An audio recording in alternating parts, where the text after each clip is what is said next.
ಹಲಗೆ ಮಜಲು ಕೋಮುವಾದಿಗಳ ಕುತಂತ್ರಕ್ಕೆ ಸೌಹಾರ್ದತೆಯ ಚಡಿಯೇಟು. ಬಾಗಲಕೋಟೆ ಎಂದರೆ ನೆನಪಾಗುವುದು ಅಲ್ಲಿನ ಭವ್ಯ ಸಂಸ್ಕೃತಿ ಮತ್ತು ಹೋಳಿ ಹಬ್ಬದ ವೈಭವ.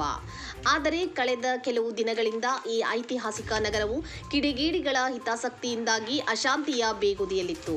ಸಣ್ಣ ಪುಟ್ಟ ಘಟನೆಗಳನ್ನು ದೊಡ್ಡದು ಮಾಡಿ ಇಡೀ ನಗರದಲ್ಲಿ ಭಯದ ವಾತಾವರಣ ನಿರ್ಮಿಸುವ ಪ್ರಯತ್ನಗಳು ನಡೆದಿದ್ದವು. ಆದರೆ ಇಂದು ನಗರದ ಬಸವೇಶ್ವರ ಸರ್ಕಲ್ ಬಳಿ ನಡೆದ ಹಲಗೆ ಮಜಲು ಕಾರ್ಯಕ್ರಮವು ದ್ವೇಷ ಬಿತ್ತುವವರಿಗೆ ಕನ್ನಡಿ ಹಿಡಿದಂತಿದೆ. ಬಾಗಲಕೋಟೆಯ ಹೋಳಿ ಹಬ್ಬದ ಅಂಗವಾಗಿ ಮಾಧವ ಸೇವಾ ಕೇಂದ್ರ ಆಯೋಜಿಸಿದ್ದ ಈ ಕಾರ್ಯಕ್ರಮವು ಕೇವಲ ಸಾಂಸ್ಕೃತಿಕ ಮೆರವಣಿಗೆಯಾಗಿ ಉಳಿಯಲಿಲ್ಲ. ಬದಲಿಗೆ ಇದು ನಗರದ ಒಡೆದ ಮನಸ್ಸುಗಳನ್ನು ಒಗ್ಗೂಡಿಸುವ ವೇದಿಕೆಯಾಯಿತು. ಕಳೆದ ಒಂದು ವಾರದಿಂದ ಕೋಮು ಸಂಘರ್ಷದ ಕರಿನೆರಳಿನಲ್ಲಿದ್ದ ಬಾಗಲಕೋಟೆಯಲ್ಲಿ ಇಂದು ಜಾತಿ ಮತ ಪಂಥಗಳನ್ನು ಮರೆತು ಜನರು ಬೀದಿಗಿಳಿದು ಕುಣಿದು ಕುಪ್ಪಳಿಸಿದರು.